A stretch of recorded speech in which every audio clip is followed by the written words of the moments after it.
जय हिंद दोस्तों। आपका अपने यूट्यूब चैनल क्रैक एसएससी में स्वागत है। सो गाइज, आज के इस वीडियो में देखने वाले हैं जो आपका एसएससी एमटीएस 2023 के जो न्यू वैकेंसी आई है, जिसका एग्जाम मई में होने वाला है, उसके लिए टॉप मोस्ट इंपॉर्टेंट क्वेश्चंस को इस वीडियो में डिस्कस करने वाले हैं। और मैं आपको ये 100% गारंटी देता हूं कि आपके एसएससी एमटीएस 2023 के एग्जाम में यहाँ से प्रश्न जरूर पूछे जाएंगे। तो वीडियो को लास्ट तक जरूर देखिएगा। आप सभी से रिक्वेस्ट करता हूं कि अभी तक आपने मेरे चैनल को सब्सक्राइब नहीं किया है तो एसएससी एमटीएस का डेली एग्जाम ओरिएंटेड वीडियो पाने के लिए क्रैक एसएससी चैनल को सब्सक्राइब जरूर कर लीजिए। तो चलिए वीडियो को स्टार्ट करते हैं। तो हमारा पहला क्वेश्चन कह रहा है कि आग का आविष्कार किस काल में हुआ। तो आग का आविष्कार किस काल में हुआ था? ऑप्शन ए राइट आंसर हो जाएगा, पूरा पाषाण काल में हुआ था। और पहिए का आविष्कार किस काल में हुआ था? तो नव पाषाण काल में हुआ था। इसको भी आप लोग जरूर ध्यान रखिएगा। आगे कह रहा है मनुष्य ने सर्वप्रथम किस धातु का प्रयोग किया। तो किस धातु का प्रयोग किया था? ऑप्शन सी राइट आंसर हो जाएगा, तांबा। और सबसे पहले औजार कौन सा बनाया था? तो कुल्हाड़ी बनाए थे। इसको भी आप लोग जरूर ध्यान रखिएगा। आगे कह रहा है कि अमित्र घात के नाम से किसे जाना जाता है। तो ऑप्शन देख लेते हैं। तो अमित्र घात के नाम से किसे जाना जाता है? तो ऑप्शन बी राइट आंसर हो जाएगा, बिंदुसार को जाना जाता है। और अमित्र घात का अर्थ होता है शत्रु विनाशक होता है। और बिंदुसार जो था ये आजीवक संप्रदाय का अनुयायी था। इसको भी आप लोग जरूर ध्यान रखिएगा। आगे कह रहा है अशोक मगध की गद्दी पर कब बैठा था। अशोक मगध की गद्दी पर कब बैठा था? तो ऑप्शन डी राइट आंसर हो जाएगा, 269 ईसा पूर्व में बैठा था। और 261 ईसा पूर्व में क्या हुआ था? तो अशोक ने कलिंग पर आक्रमण किया था। कब? 261 ईसा पूर्व में किया था। तो इसको भी आप लोग जरूर ध्यान रखिएगा। आगे देखते हैं खिलजी वंश की स्थापना किसने की थी। तो ऑप्शन बी राइट आंसर हो जाएगा, जलालुद्दीन फिरोज खिलजी ने की थी। और ये कब किए थे? तो 1290 ईस्वी में किए थे। और राजधानी इसकी कहाँ थी? तो किलो खरी थी। राजधानी कहाँ थी? किलो खरी थी। और जलालुद्दीन फिरोज खिलजी की मृत्यु कब हुई थी? तो 1296 ईस्वी में हुई थी। इसको भी आप लोग जरूर ध्यान रखिएगा। आगे कह रहा है हजार खंभा महल का निर्माण किसने करवाया था। तो हजार खंभा महल का निर्माण किसने करवाया था? तो ऑप्शन ए राइट आंसर हो जाएगा, अलाउद्दीन खिलजी ने। अलाउद्दीन खिलजी ने हजार खंभा महल का निर्माण करवाया था। और अलाउद्दीन ने जमायत खाना मस्जिद, अलाई दरवाजा और सीरी का किला भी अलाउद्दीन खिलजी ने ही बनवाया था। आगे कह रहा है अकबरनामा ग्रंथ की रचना किसने की थी। तो अकबरनामा ग्रंथ की रचना ऑप्शन सी राइट आंसर हो जाएगा, अबुल फजल ने की थी। किसने की थी? अबुल फजल ने की थी। आगे देख लेते हैं कि न्याय की जंजीर के लिए किसे याद किया जाता है। तो न्याय की जंजीर के लिए ऑप्शन डी राइट आंसर हो जाएगा, जहांगीर को याद किया जाता है। और यह जो न्याय की जंजीर जो बनवाई गई थी ये किस किस धातु की थी? तो ये सोने की बनी हुई थी। आगे देख लेते हैं प्रथम कर्नाटक युद्ध कब हुआ था। तो ऑप्शन बी राइट आंसर हो जाएगा, 1746 से लेकर 1748 ईस्वी तक हुआ था। प्रथम कर्नाटक युद्ध हुआ था। और द्वितीय कर्नाटक युद्ध दूसरा जो हुआ था कर्नाटक युद्ध कभी हुआ था? तो 1749 से लेकर के 1754 ईस्वी तक दूसरा कर्नाटक युद्ध हुआ था। और तीसरा कर्नाटक युद्ध कब हुआ था? तो 1756 से लेकर के 1763 ईस्वी तक हुआ था। तो इसको भी आप लोग जरूर ध्यान रखिएगा। आगे कह रहा है गिरिया का युद्ध कब हुआ था। तो गिरिया का युद्ध कब हुआ था? तो ऑप्शन ए राइट आंसर हो जाएगा, 1740 को हुआ था। तो इसको भी आप लोग जरूर ध्यान रखिएगा। आगे कह रहा है संसार में सर्वप्रथम लिखित संविधान किस देश में लागू हुआ। तो किस देश में लागू हुआ था? तो ऑप्शन सी राइट आंसर हो जाएगा, संयुक्त राज्य अमेरिका में लिखित संविधान सबसे पहले लागू हुआ था। और यह किस सन में लागू हुआ था? तो 1789 ईस्वी में लागू हुआ था। आगे देख लेते हैं अब्राहम लिंकन अमेरिका के राष्ट्रपति कब हुए। तो अब्राहम लिंकन अमेरिका के राष्ट्रपति कब हुए थे? तो ऑप्शन सी राइट आंसर हो जाएगा, 1860 ईस्वी में अब्राहम लिंकन अमेरिका के राष्ट्रपति बने थे। और 1808 ईस्वी में जो हुआ था, ऑप्शन बी जो दिखा रहा है हमारा, 1808 ईस्वी में दासों के आयात को अवैध घोषित किया गया था। 1808 ईस्वी में घोषित किया गया था। और 1865 जो ऑप्शन डी दिखा रहा है ये क्या हुआ था? अब्राहम लिंकन की मृत्यु हो गई थी 1865 ईस्वी में। और अब्राहम लिंकन की हत्या किसने की थी? तो जॉन विल्कीज बूथ ने की थी। इसको भी आप लोग जरूर ध्यान रखिएगा। तो चंद्रमा पर धूल के मैदान को हम क्या कहते हैं? ऑप्शन सी राइट आंसर हो जाएगा हमारा, शांति सागर कहते हैं। और देख लेते हैं कि चंद्रमा का उच्चतम पर्वत जो है वो लीबनिट्ज पर्वत है। कौन है? लीबनिट्ज पर्वत है। और चंद्रमा को जीवाश्म ग्रह भी कहा जाता है। चंद्रमा की सतह और उसकी आंतरिक स्थिति का अध्ययन करने वाला विज्ञान जो है ये सेलेनोलॉजी कहलाता है। सेलेनोलॉजी कहलाता है। इन सभी पॉइंट्स को आप लोग जरूर ध्यान रखिएगा। अगर इस वीडियो से आपको कुछ नया जानकारी मिला हो तो वीडियो को एक लाइक जरूर कीजिए, चैनल को सब्सक्राइब कीजिए ऐसे ही एग्जाम ओरिएंटेड वीडियो पाने के लिए। आगे देखते हैं अरुण ग्रह के पास कितने उपग्रह हैं। अरुण ग्रह के पास कितने उपग्रह हैं? तो ऑप्शन सी राइट आंसर हो जाएगा, 27 27 उपग्रह हैं। और 63 उपग्रह किसके पास हैं, तो बृहस्पति के पास हैं। और 62 उपग्रह किसके पास हैं, शनि के पास हैं। और 13 उपग्रह किसके पास हैं, तो ये वरुण के पास हैं। और मंगल के पास 2 उपग्रह हैं, पृथ्वी के पास 1 उपग्रह है, और शुक्र और बुध के पास एक भी उपग्रह नहीं है। इन सभी पॉइंट्स को आप लोग जरूर ध्यान रखिएगा। उपग्रह से जितने भी क्वेश्चन पूछे जाएंगे वो आप लोगों के सारे क्वेश्चंस बन चुके हैं। आगे कह रहा है सिंधु एवं सतलज नदियों के मध्य कौन सा हिमालय स्थित है। तो सिंधु और सतलज नदियों के भी मध्य में कौन सा हिमालय स्थित है, तो ये पंजाब हिमालय स्थित है। ऑप्शन बी हमारा राइट आंसर हो जाएगा, पंजाब हिमालय। और कुमायूं हिमालय ये क्या होता है, सतलज एवं काली नदियों के मध्य स्थित है। सतलज एवं काली नदियों के मध्य कौन सा स्थित है हिमालय, तो कुमायूं हिमालय। अगर ये पूछा जाएगा तो हमारा राइट आंसर हो जाएगा कुमायूं हिमालय। और काली एवं तीस्ता नदियों के मध्य कौन सा हिमालय स्थित है, तो नेपाल हिमालय स्थित है। ऑप्शन सी वाला हो जाएगा राइट आंसर।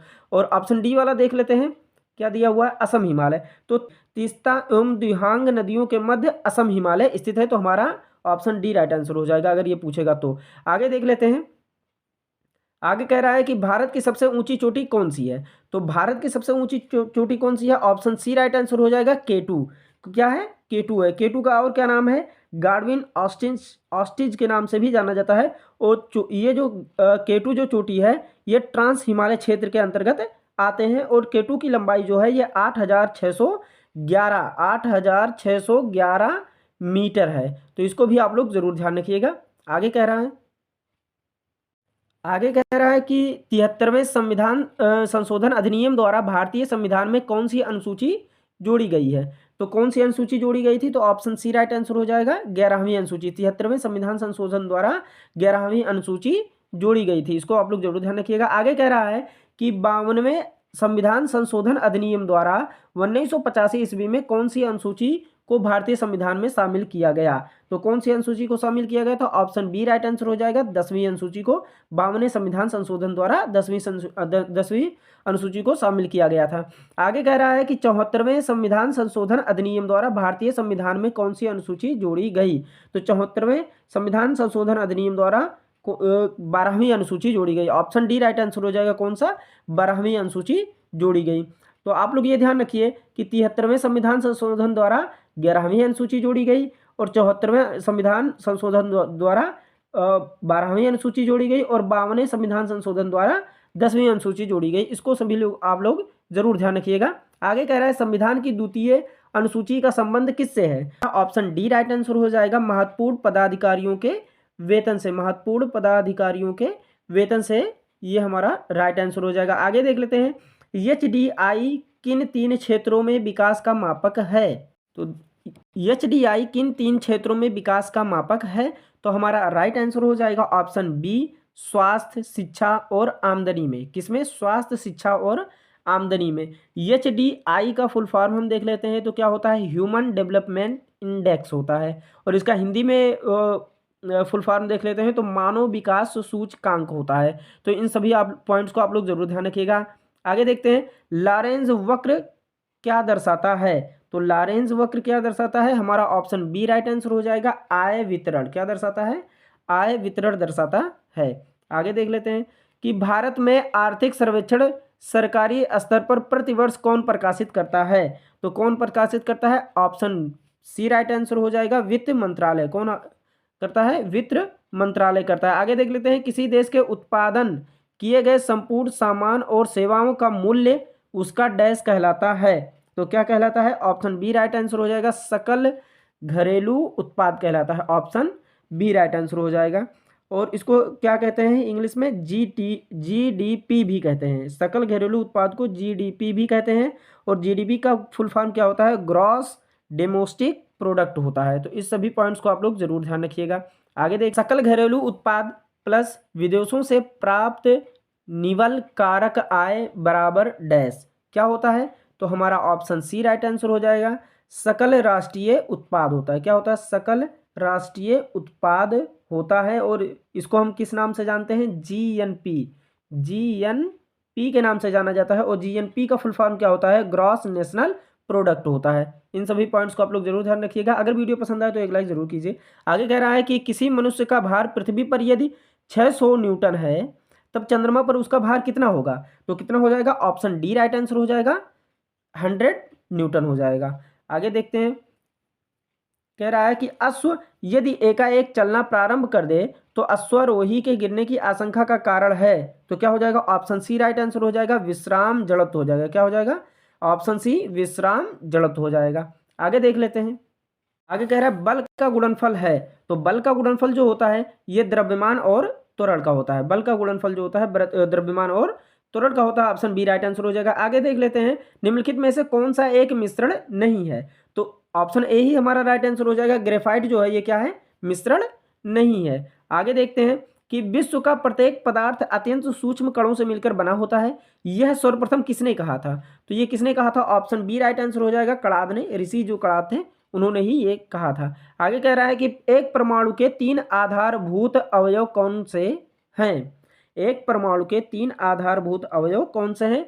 तो हमारा ऑप्शन बी राइट आंसर हो जाएगा, प्रोटॉन, न्यूट्रॉन और इलेक्ट्रॉन होते हैं। एक परमाणु के 3 आधारभूत अवयव होते हैं। आधुनिक आवर्त सारणी में डैश, आधुनिक आवर्त सारणी में क्या होता है? ऑप्शन हम देखते हैं, तो हमारा ऑप्शन देख रहे हैं तो ऑप्शन बी हमारा राइट आंसर हो जाएगा। 18 समूह और 7 आवर्त होते हैं। आगे देखते हैं, निम्नलिखित में से किसको कोशिका का पावर प्लांट भी कहा जाता है? तो ऑप्शन बी राइट आंसर हो जाएगा, माइटोकॉन्ड्रिया को। किसको कहा जाता है? माइटोकॉन्ड्रिया को कहा जाता है। और कोशिका का शक्ति स्रोत भी माइटोकॉन्ड्रिया को ही कहा जाता है। आगे देख लेते हैं, निम्नलिखित की कोशिका सूक्ष्मतम जीवित कोशिका है। तो किसकी सूक्ष्मतम जीवित कोशिका है? तो माइकोप्लाज्मा की। ऑप्शन सी राइट आंसर हो जाएगा, माइकोप्लाज्मा की सबसे सूक्ष्मतम जीवित कोशिका है। आगे देखते हैं, मांसपेशी को हड्डी से जोड़ने वाले ऊतक को क्या कहते हैं? तो मांसपेशी को हड्डी से जोड़ने वाले ऊतक को क्या कहते हैं? ऑप्शन सी राइट आंसर हो जाएगा, टेंडन। क्या कहा जाता है? टेंडन ही कहा जाता है। आगे देखते हैं, कोचीन का किला कहाँ पर स्थित है? कोचीन का किला कहाँ पर स्थित है? तो हमारा ऑप्शन सी राइट आंसर हो जाएगा, केरल में। कहाँ स्थित है? केरल में स्थित है। और ये कोचीन का किला किसके द्वारा बनवाया गया था? तो पुर्तगालियों द्वारा बनवाया गया था। इस पॉइंट को भी आप लोग जरूर ध्यान रखिएगा। आगे कह रहा है कि भजन सोपोरी कौन सा वाद्य यंत्र बजाते हैं? तो कौन सा वाद्य यंत्र बजाते थे? तो ऑप्शन ए राइट आंसर हो जाएगा, संतूर बजाते थे। और संतूर वादक कौन है? एक तो शिव कुमार शर्मा भी संतूर वादक है। और शिव कुमार शर्मा को हम क्या कहते हैं? संतूर का संस्थापक भी शिव कुमार शर्मा को ही माना जाता है। और देख लेते हैं कि संतूर का भारतीय नाम जो होता है ये क्या होता है? सततंत्री वीणा है। सततंत्री वीणा होता है भारतीय नाम। और संतूर वाद्य यंत्र में 100 तार होते हैं। और संतूर वाद्य यंत्र जो आमतौर पर ये अखरोट से बना होता है। इन सभी पॉइंट्स को आप लोग जरूर ध्यान रखिएगा। आगे कह रहा है, चेरोकन किस राज्य का लोक नृत्य है? चेरोकान किस राज्य का लोक नृत्य है? तो यह ऑप्शन बी राइट आंसर हो जाएगा, मिजोरम का। क्या हो जाएगा? मिजोरम का हो जाएगा। और चेरोकान को बांस नृत्य के नाम से भी जाना जाता है। और मिजोरम के अन्य लोक नृत्य खांटम और पाखुपिला है। पाखुपिला ये भी है क्या है? मिजोरम के लोक नृत्य है। अगर वीडियो पसंद आए तो एक लाइक जरूर कीजिए, दोस्तों को अपने दोस्तों तक शेयर जरूर कीजिए और चैनल को सब्सक्राइब जरूर कर लीजिए। आगे देखते हैं, निम्नलिखित राज्यों में से किस राज्य में माधोपुर मेला मनाया जाता है? तो किस राज्य में माधोपुर मेला मनाया जाता है? तो ऑप्शन सी राइट आंसर हो जाएगा, गुजरात में। कि निम्नलिखित त्योहारों में से किसका अर्थ मेरी मेकिंग ऑफ द गॉड्स है? मेरी मेकिंग ऑफ द गॉड्स है। तो ये ऑप्शन डी राइट आंसर हो जाएगा, लाई हरोबा। क्या हो जाएगा? ऑप्शन डी लाई हरोबा होगा। विश्व आर्थिक मंच शिखर सम्मेलन 2023 कहाँ आयोजित हुआ है? तो कहाँ आयोजित हुआ था? तो ऑप्शन ए राइट आंसर हो जाएगा, दाओस में। दाओस में। और ये दाओस कहाँ पड़ता है? ये स्विट्जरलैंड में पड़ता है। और ये कौन सा संस्करण था? तो संस्करण 53वां था। आगे देखते हैं कि आर्थिक सहयोग और विकास संगठन की नई मुख्य अर्थशास्त्री कौन बनी है? तो ये कौन बनी है? Option A he right answer हो जाएगा, क्लेयर लोम्बार्देली ये बनी है। और इसकी स्थापना कब हुई थी? तो 30 सितंबर 1961 ईस्वी को हुई थी। और मुख्यालय कहाँ है? पेरिस, फ्रांस में है। आगे देखते हैं, संयुक्त नौसैनिक अभ्यास वरुण 2023 भारत और किस देश की नौसेना के बीच आयोजित हुआ? तो ये किस देश के नौसेना के बीच आयोजित हुआ था? तो ऑप्शन बी राइट आंसर हो जाएगा, France. Option B right answer हो जाएगा, फ्रांस हो जाएगा। और ये आयोजित स्थल कहाँ हुआ था? तो हिंद महासागर में हुआ था। और ये कौन सा संस्करण था? तो 21वां संस्करण था। इस पॉइंट को भी आप लोग जरूर ध्यान रखिएगा। आगे कह रहा है, जल्लीकट्टू त्योहार किस राज्य में मनाया गया? तो जल्लीकट्टू त्योहार किस राज्य में मनाया गया? ऑप्शन ए राइट आंसर हो जाएगा, तमिलनाडु में मनाया गया था। आगे देखते हैं, कि 28वें क्रिटिक्स चॉइस अवार्ड्स 2023 में किस फिल्म ने बेस्ट फॉरेन लैंग्वेज फिल्म का अवार्ड जीता? तो ये किसने जीता था? ऑप्शन सी राइट आंसर हो जाएगा, ट्रिपल आर ने जीता था। और ट्रिपल आर फिल्म के निर्देशक कौन है? यस एस राजा मौली हैं। इसको आप लोग जरूर ध्यान रखिएगा। आगे कह रहा है football tournament Spanish super cup 2023 का खिताब किसने जीता है? तो किसने जीता था? तो ऑप्शन बी राइट आंसर हो जाएगा, वर्सिलोना एफसी ने जीता था। वर्सिलोना एफसी ने जीता था। और उप विजेता कौन थी? तो उप विजेता हमारा ऑप्शन सी में ही है। तो उप विजेता जो थी ये रियल मैड्रिड एफसी थी। और आयोजन स्थल कहाँ हुआ था? ये रियाद में सऊदी अरब में हुआ था। पहला सैन्य अभ्यास चक्रवात एक भारत और किस देश की सुरक्षा बल के बीच आयोजित हुआ है? तो ये ऑप्शन सी राइट आंसर हो जाएगा, मिस्र में। मिस्र के साथ हुआ है। और आयोजन स्थल कहाँ हुआ था? तो ये राजस्थान में हुआ था। एप्पल को पछाड़कर दुनिया की सबसे मूल्यवान ब्रांड वाली कंपनी कौन बनी है? तो हमारा ऑप्शन सी राइट आंसर हो जाएगा, अमेजन बनी है। कौन सी कंपनी है? अमेजन है। आगे देख लेते हैं। कह रहा है भारत अपनी पहली अपशिष्ट से हाइड्रोजन परियोजना कहाँ स्थापित करेगा? तो ऑप्शन ए राइट आंसर हो जाएगा, पुणे महाराष्ट्र में हो जाएगा। आगे देखते हैं। कह रहा है आखिरी क्वेश्चन है कि सीमा सुरक्षा बल के नए महानिदेशक कौन बने हैं? तो सीमा सुरक्षा के बल के नए महानिदेशक कौन बने हैं? ऑप्शन डी राइट आंसर हो जाएगा, सुजाय लाल थाउसेन। और इसकी स्थापना कब हुई थी? सीमा सुरक्षा बल की स्थापना कब हुई थी? 1 दिसंबर 1965 ईस्वी को हुई थी। और मुख्यालय कहाँ पर है? नई दिल्ली में है। तो अगर आपको वीडियो ये पसंद आई हो तो चैनल को सब्सक्राइब करें, लाइक करें, कमेंट करें कि आपको ये वीडियो कैसी लगी है। और फिर अपने दोस्तों के साथ शेयर जरूर करें। तो मिलते हैं नेक्स्ट वीडियो में, तब तक के लिए take care and bye bye.